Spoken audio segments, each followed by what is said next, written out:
we had some planes were burning on the strip, and I hit the first one I could get handy. It was a 36 airplane. 36 squadron airplane. Chased a few, but they got away in the clouds. Any aircraft got a flame or died in the PT Boat Harbor, and I still didn't have my belt buckled. I remember that just when I took off. I took off without my belt buckled. And on that flight, remember I took that airplane, and every time I get up to a certain airspeed, the doggone thing would shudder and shake. And I noticed that when I took off, my right turbo torched out, and I don't think it had anything to do with it, but they do that once in a while. They flame comes out and you throttle back, and the right engine takes a cold, and it kept loading up on me, and I'd have to push the RPM up and keep it unloaded, and everything was so cold, all the instruments, see? And it would shudder and shake when I'd get up any airspeed. See? Well, I think it says here I flew 6 hours. But, yeah, around there, we were just kind of in...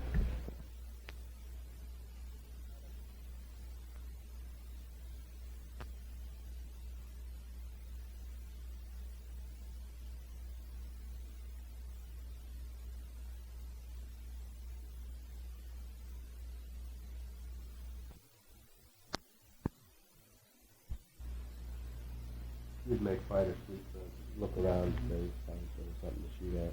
If you didn't run into trouble on your regular mission, it was okay for you to make passes with whatever target you could see. Generally, yeah, because the whole area was Japanese held, and we used to make lots of missions just called fighter fleets.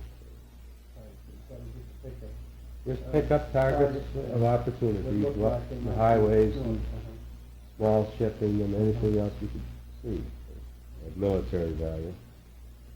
Made a lot of those. Fighter sweep to Formosa, no interception, nothing seen in the air, see, but we didn't go down too much of strafe on Formosa. What were they hitting on Formosa? Airfields, I suppose. I remember what they were hitting a lot. You did a lot of, you just try to do a lot of strafing. Yeah. On water targets, like well, shipping? shipping. Against convoy. A lot of that against convoy. Not too much, because there weren't too many convoys of Japs around at that time. They were pretty well pulled up. Japanese shipping was scarce. Yeah, right around the Philippines. What about subs? Did you ever saw any subs? I'd seen some submarines, but you had to be a little bit careful of submarines. Yes, you didn't know. No, unless you had, especially in certain waters. You'd never know when the submarine was. Generally, you wouldn't get close to them. You'd spot a submarine or something, and they'd go down. I only saw a couple of them go down. They wouldn't take any chances either. If they saw an airplane, they'd go down. You didn't know what it was American. No. Well, tell me, have you ever seen a Jap pilot captain their pilots? No, I never saw any captured Jack pilots. I saw Japanese prisoners on Lady Island, in stockades, sitting around in loincloths, showing the movies.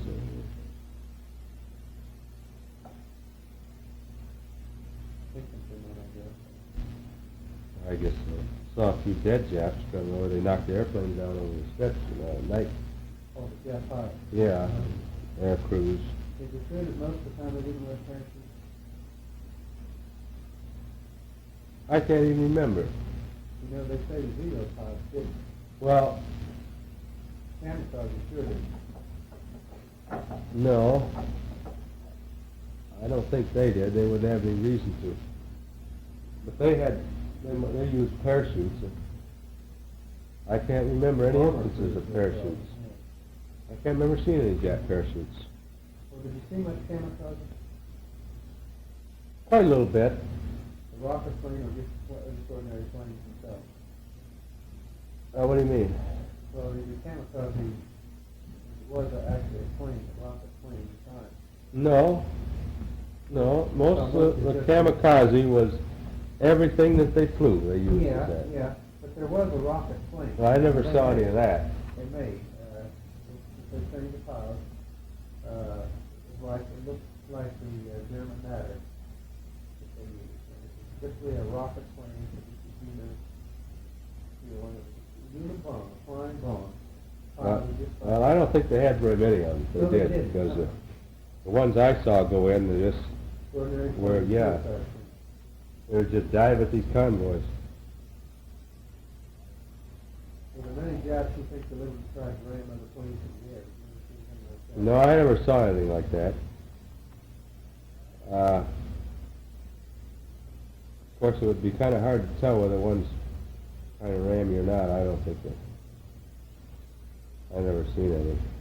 I don't think that they were fighters trying to ram fighters. I never seen any anyway. Now, all in all, what would you say to the Japanese pilots fighting men? How do you stack up? Is it to be respected, or is it just an undertrained skin with a... Well, or what? I don't know. You know, it's hard to analyze something like that unless you were right in with one guy and just, you know, had time to really fight with him and analyze his tactics. Most of the fighting that I got into, it was an occasional fight where, yeah, they'd be hit and run, and you'd get a quick shot at something, and it'd be gone, and somebody else is on it, and then you're looking around, and finally something else would go after, and there'd be 2 or 3 other airplanes, and they get mixed up. It was mostly just a shot, and then the stuff that I got in. But there were some of them really wound up with airplanes for some length of time. But I don't know about the Jap pilots. I think they were just good as anybody. Like this one that got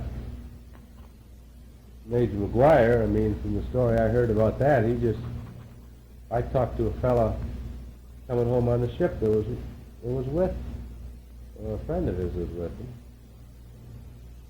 McGuire and one other guy went after this guy down near the water, and McGuire hit the water, and he shot up this other guy, and he got another head-on shot another guy, and I don't know whether they shot him one more down or not, but you know, you get a guy like that against 3 against 1, and boy, you couldn't tell how good they were. But I think it was mostly their tactics. They seem to do the same thing all the time. Yeah, I heard that before from Yeah. Navy pilots. Like at Mindoro there. Everything right out in the open. The airplanes all standing on the strips. The first day when we landed there is when they made their only big raid in the daytime, and they lost about 10, 15 airplanes there in a hurry. They never came back in force in the daytime. You know, Marmon was through in the war there, 2-seater carrier off the Navy. And he was a pilot down in the back there, and these 2 Japs would make pass out. And so they do the same thing every time. So as soon as they start to fire, I'd brake left, they'd continue on, brake right, the wingman would never move away. He'd just come right on around with the leader. They'd line up again, the same place. They'd start to dive the same way, they'd open fire the same way, I'd brake again, they'd go right on around. He said they just kept right on doing it. Yeah, but they used to come in the daytime for a long time at Mindoro there. 1 airplane or 2 would be in the area, and they'd come down, make a few strafing runs. Yes. Somebody'd chase them out of the area, and then another one would come in. Or if they'd come in with 4 or 5 or 6, and they Yeah. could just go down there and just strafe the devil out of the thing. Once or twice. Yeah, see? I mean, it's just like we did on a lot of raids. Mass We fire go over to power. Negros and the islands where they had a lot of airplanes on the ground. Just run right Yeah, about down 8 there. airplanes would go down there and just stay there till they shot up everything there was. They'd make one pass and take off, but of course I don't know why they came singly or in 2 airplanes continually, but no mass attack. Once they set up a plan, they carried through the But they kept coming, and that's but they lost a lot of airplanes that way. Same way in the air, they'd come in, they could see them, and few of them in formation, and then they were just like a bunch of bumblebees. Yeah, once they got out. Once they got all things, finally they'd pick them off one by one, and by sticking together and working on them, and that's the way they work. Tell me about this trip to Australia and the B-25 mix-up. Oh, 4th of February, going on leave to Sydney tomorrow. took off before dawn for Australia. Colonel Dunham, the group CO, was the pilot, myself the co-pilot. I went along with Underwood.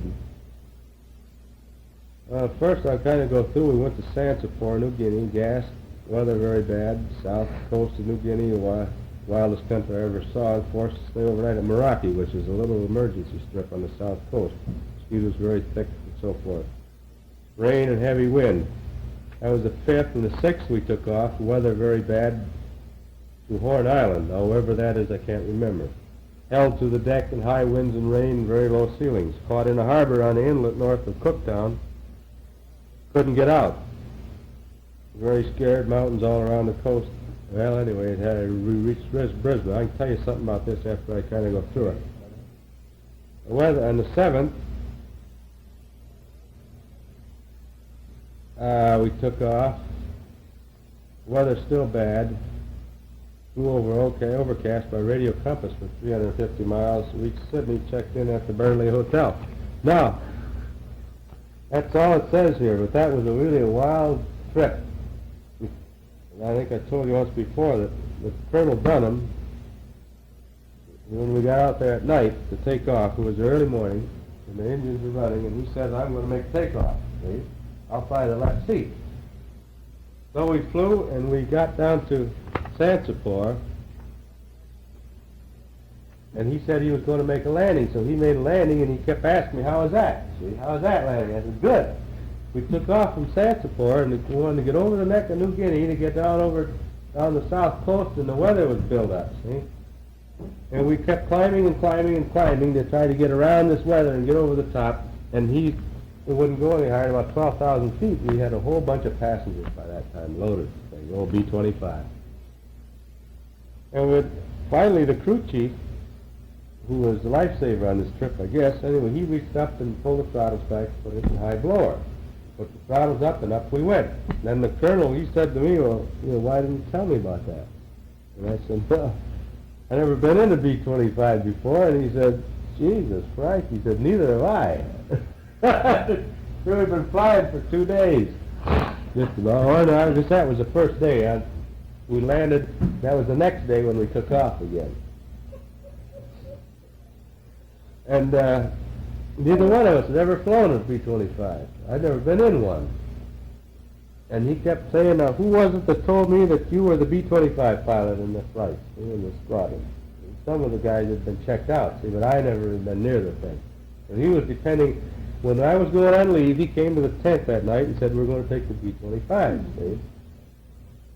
But he thought that I was one of the fellows that had been flying the B-25. Well, I was all thrilled, but hell, he didn't know he had the wrong man. Oh, man. Even going over to Sansapor, across the doggone... I think we flew down to Zamboanga, if I'm not mistaken, in southern Mindanao first.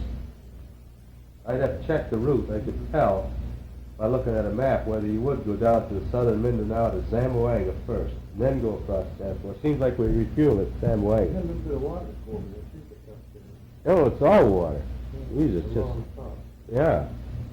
Even to get to New Guinea. Yeah. And I remember during the trip that the crew chief was switching switches and fooling around in the gas tanks. I learned later that they had transfer tanks, and the switch keep transferring fuel into the main tanks, which neither one of us knew. If it hadn't been for somebody like a crew chief on the airplane, we'd have gone till we ran out of the tanks. We wouldn't know what to done with. We just ran out of fuel with full tanks. And we didn't even know how to transfer the fuel. See? Well, that was how we got to Sansapor. And we flew from there down to Meraki, and we got caught in this doggone weather on the southern coast of New Guinea, trying to get down through to Australia. In this rain, we flew right on the water and flew down the Barrier Reef. We hit this reef, and we thought it must be the Barrier Reef. The map we had took in most of Australia with no detail to give you much. Very poor charts. Neither one of us could work the radio compass or anything. We didn't know how to. It was on the roof, the ceiling, and everybody's trying to work it. And everybody in the back end would come up and try to work it, and nobody knew how to work. And we got in this doggone harbor, see? I think we kept heading for land every once in a while, trying to get some sight of land, and we wanted to get over land. We were tired of that water, see? We thought maybe we'd get over land. You knew that you hit this barrier reef parallel with it. Well, we could see it on that map, see? And this one time, every time we get in, the North Australia must have high bluffs and cliffs. See? A lot of it, because every time we get up there in this rain, we see these high bluffs, and we pull up a bit, and he'd make a tight turn and head back out to sea till we hit that damn reef, and then go down a way, see? But this one time, we got in this harbor, see? And he made this turn, we'd come in and we saw these cliffs, and he made a tight turn right on the water, and of course the old gyro instruments, the old compass, and with a tumble, see, to make too steep a bank, and he'd bank it right up tight, see? Make a turn and roll out, see? Everything would tumble, and I'd try to get the doggone thing caged again and waiting for the mag compass to settle down, and bingo, there they'd be again, see? And he'd make another tight turn. We went around about 4 times, see? He kept saying, head me out to sea, head me out to sea. Well, I couldn't get a reading on the mag compass, see? You run into the crack, you know. Yeah, just looking at the water, white caps, and the heavy rain, see? We looked on the map later and thought we must have been right in that big inlet there. We kept rolling out and going towards the cliffs and making another turn, hitting this side and going back the other side because we couldn't get out of the thing. See? We didn't want to fly up over these cliffs because we thought we'd get in the weather. See? We'd lose contact with the ground, and that was the last thing we wanted to do because we were lost. Visibility was before you could see the inlet. No, all we could see is when we come close to land, we'd see these cliffs, and then we'd make a tight turn, see? And we'd lose it again. Where was that about? I don't know. North Australia. Yeah, somewhere north of Brisbane, maybe north of Townsville. And we broke out of the weather, and if I'm not mistaken, Townsville is north of Brisbane, and I think It is. we were trying to find Townsville, and we broke out, and there was Townsville after many hours, it seemed like, flying in this doggone weather. And we landed at Brisbane. We stayed overnight at Brisbane. We lost all our passengers. They didn't go the rest of the way with us for that trip. And spent 10 days in Sydney, good old Sydney. Now, we did have energy enough to take off from Brisbane. We did fly over an overcast on a radio compass. Somebody showed us how to work the thing. I think the colonel knew how to work it on radio compass, but the thing wouldn't work. We must have had it fixed or something. I didn't know how to work it. Never worked on it. And we got over an overcast and flew down to Sydney, down to reach Sydney, checked in at Burnley. That's a good old Burnley. Then I don't have another note till we're back from Sydney, home again. The island has changed. Filled up more and couldn't recognize the camp. How long were you on? Where? In Australia. 10 days is all. 10 days. Yeah, that's all. Or 2 weeks out or something like You were back to the same place. that. Yep, that's when they were really fighting Manila then. The reconnaissance patrol buzzed up the main street of Manila. Japs still shelling the city practically in ruins, wrecked Jap planes on Nicholas and Clark Field. Here we're moving to Clark. How we far were. were you from Manila? Oh gosh, I don't think it took us over an hour and a half to fly from Manila to Mindoro. Well, maybe less than that, I don't know. I can't remember. Clark Field, right outside of Manila. I mean, outside of that.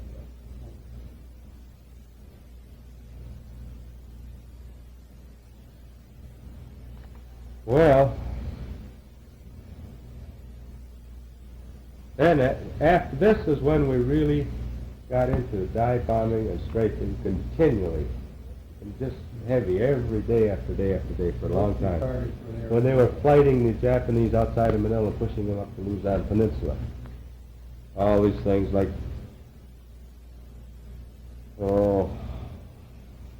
lots of names in here now.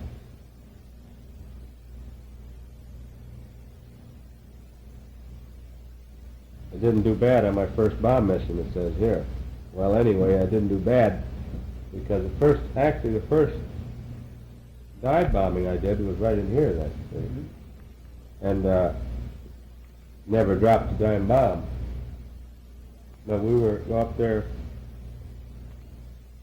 trying to hit some Japs in the cave on the great big kind of half circular hillside.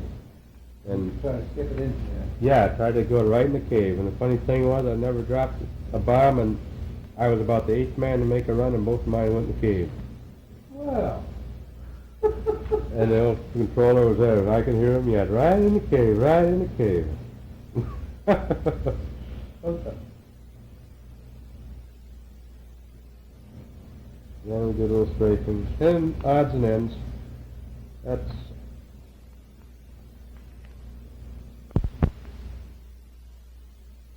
that first bombing mission. Let's see here. It was the fire bombs at on Palawan. That was before the cave. Yeah. Okay. What was the target? Oh, the targets was artillery in a plantation of trees there. They expected to land at Palawan or the Princessa. And we had to go in and get these gun emplacements. Land these fire bombs. Well, they Landing on Palawan soon, see. Target a small point of land with buildings and gun emplacements. It was a kind of a palm plantation of some kind. Well, now, that's the napalm, it's just gasoline, jelly, and then there was a phosphorus stick inside. Is that how this is? Yeah, they used to, sometimes those phosphorus bomb would be kind of a strapped on the outside, one on the tail and one on the nose. What? One on the tail? Yeah, they used to put two of them on generally, in case one didn't go off, I guess. But they were kind of a phosphorus bomb strapped on the outside. Oh, of the bomb tank. itself, Yeah, the tank I see, itself. okay. Sometimes I guess they had a stick they put inside, but I don't remember this. Oh, well, maybe these sticks inside, I didn't hear ever used in World War II. Yeah. But, no, three of them, had an emergency phosphorus stick right down Yeah, there. well, these are strapped on the outside usually. And we went in and come across the harbor there and put these fire bombs in this gun emplacement. Now, they just ordinary tanks. Yeah. You just drop the tank. Yeah. 1st of March. His landing was made on, we went in there 27th of February, and the 1st of March they made a landing at Palawan. So I heard from the group. And we escorted to Formosa again, upgraded 820 to Aggie Drome. That was a big one. Now, on the 5th of March is when we dive bombed the nets in the caves on the side of a ridge east of Manila. Used 1,000-pounders, 2 per plane. Let's see. I lost Lieutenant Ray on the first pass. Didn't bomb, joining Stanifer's flight. That's why I was one of the last ones. See, I got mixed up. I dove in a 60-degree angle, placed both bombs in the side of the ridge, bullseye. Strafe road south of Pantai. No visible targets. I put a long burst into a grove of trees near the road, hit a hidden oil and gas storage. Really went up.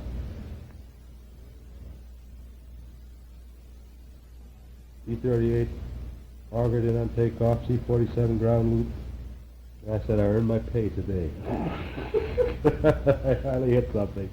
10th of March, patrol, reconnaissance, Panay, Negros, Cebu, myself, and Coleman. Weather doubtful, flew on top, let down, unknown spot, flew on deck between Panay and Negros, thought we were between Negros and Cebu. Weather closed in, climbed out. A right turtle went out, climbed on instruments to 23,000 feet, vectored to Mindoro by homing. You could home on Mindoro. By voice, they could get us Well, they give you a bearing by VHF or something. 2 others also caught in the weather. And we went on 13th of March, reconnaissance up Cagayan Valley to a Perry, followed highways on the deck, spot trucks and barges, no signs of fire from the ground. Day after day, that's what we did. Opened New Officers Club last night. I was trying to think when the frag bomb hit the ship. That was